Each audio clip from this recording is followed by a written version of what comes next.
रविवारी नागपुरात झालेल्या शपथविधी सोहळ्यात एकूण 39 मंत्र्यांनी शपथ घेतली। यात 33 मंत्री आणि 6 राज्यमंत्र्यांचा समावेश आहे। राज्य मंत्रिमंडळाचा पहिला विस्तार रविवारी नागपुरात झाला। यामध्ये भाजप प्रदेशाध्यक्ष चंद्रशेखर बावनकुळे यांच्यासह 33 कॅबिनेट मंत्र्यांनी शपथ घेतली। यामध्ये दिवंगत भाजप नेते गोपीनाथ मुंडे यांची कन्या पंकजा आणि त्यांचे चुलत भाऊ धनंजय यांचा समावेश आहे। हसन मुश्रीफ हे राष्ट्रवादीचे एकमेव मुस्लिम चेहरा आहे, तर 4 महिलांना मंत्री करण्यात आलं आहे। याशिवाय 6 राज्यमंत्र्यांनीही शपथ घेतली। आता मुख्यमंत्री देवेंद्र फडणवीस आणि उपमुख्यमंत्री एकनाथ शिंदे आणि उपमुख्यमंत्री अजित पवार यांच्यासह 42 मंत्री आहेत। राज्यात तब्बल 33 वर्षांनंतर राज्याच्या उपराजधानीत मंत्रिमंडळ विस्तार आणि शपथविधी झाला। यापूर्वी 21 डिसेंबर 1991 रोजी काँग्रेसचे मुख्यमंत्री सुधाकरराव नाईक यांच्या मंत्रिमंडळाचा नागपुरात विस्तार करण्यात आला होता। रविवारी शपथ घेणाऱ्या मंत्र्यांचा कार्यकाळ 2.5 वर्षांचा असेल असं अजित पवार यांनी शपथविधीपूर्वीच सांगितलं होतं। महायुतीच्या सर्व आमदारांना हा नियम लागू होणार आहे आणि त्यानंतर नव्या चेहऱ्यांना संधी दिली जाणार आहे। मी चंद्रशेखर प्रभावती कृष्णराव बावनकुळे ईश्वर साक्ष शपथ घेतो की कायद्याद्वारे स्थापित झाले आहे अशा भारताच्या संविधानाबद्दल मी खरी श्रद्धा व निष्ठा बाळगीन। मी भारताची सार्वभौमता व एकात्मता उन्नत राखीन। मी महाराष्ट्र राज्याचा मंत्री म्हणून माझी कामे निष्ठापूर्वक व सतत विवेकबुद्धीने पार पाडीन आणि संविधान व कायदा यानुसार सर्व तऱ्हेच्या लोकांना मी निर्भयपणे व निपक्षपातीपणे तसेच कोणाच्याही विषयी ममत्वभाव किंवा आकस न बाळगता न्याय्य वागणूक देईल। मी आकाश सुनीता पांडुरंग उपाख्य भाऊसाहेब फुंडकर ईश्वर साक्ष शपथ घेतो की कायद्याद्वारे स्थापित झाले आहे अशा भारताच्या संविधानाबद्दल मी खरी श्रद्धा व निष्ठा बाळगीन। मी भारताची सार्वभौमता व एकात्मता उन्नत राखील। मी महाराष्ट्र राज्याचा मंत्री म्हणून माझी कामे निष्ठापूर्वक व सतत विवेकबुद्धीने पार पाडीन।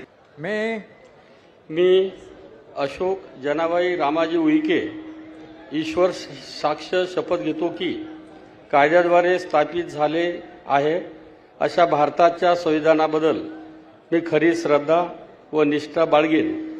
मी भारताची सार्वभौमता व एकात्मता उन्नत राखीन। मी महाराष्ट्र राज्याचा मंत्री म्हणून माझी कामे निष्ठापूर्वक व सतत विवेकबुद्धीने पार पाडीन। मी संजय प्रमिला दुलीचंद राठोड ईश्वर साक्ष शपथ घेतो की कायद्याद्वारे स्थापित झाले आहे अशा भारताच्या संविधानाबद्दल मी खरी श्रद्धा व निष्ठा बाळगीन। मी भारताची सार्वभौमता व एकात्मता उन्नत राखीन। मी महाराष्ट्र राज्याचा मंत्री म्हणून माझी कामे निष्ठापूर्वक व सतत विवेकबुद्धीने पार पाडीन आणि संविधान व कायदा यानुसार सर्व तऱ्हेच्या लोकांना मी निर्भयपणे व निष्पक्षपातीपणे तसेच कोणाच्याही विषयी ममत्वभाव किंवा आकस न बाळगता न्याय वागणूक देईन। प्रभू रामचंद्राच्या पदस्पर्शाने पावन झालेल्या रामटेक भूमीला वंदन करून मी आशिष उमादेवी नंदकिशोर जयस्वाल ईश्वर साक्ष शपथ घेतो की कायद्याद्वारे स्थापित झालेल्या अशा भारताच्या संविधानाबद्दल मी खरी श्रद्धा व निष्ठा बाळगीन। मी भारताची सार्वभौमता व एकात्मता उन्नत राखील। मी महाराष्ट्र राज्याच्या राज्यमंत्री म्हणून माझी कामे निष्ठापूर्वक व सतत विवेकबुद्धीने पार पाडीन आणि संविधान व कायदा यानुसार सर्व तऱ्हेच्या लोकांना मी निर्भयपणे व निपक्षपातीपणे तसेच कोणत्याही विषयी ममत्वभाव किंवा आकस न बाळगता न्याय वागणूक देईन।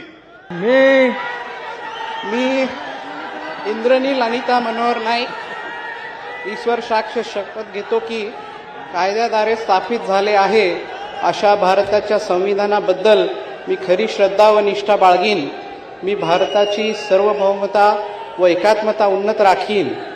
मी महाराष्ट्र राज्याचा राज्यमंत्री म्हणून माझी कामे निष्ठापूर्वक व विवेकबुद्धीने पार पाडीन।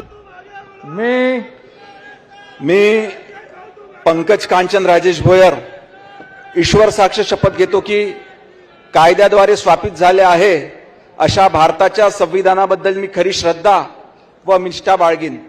मी भारताची सार्वभौमता व एकात्मता उन्नत राखीन.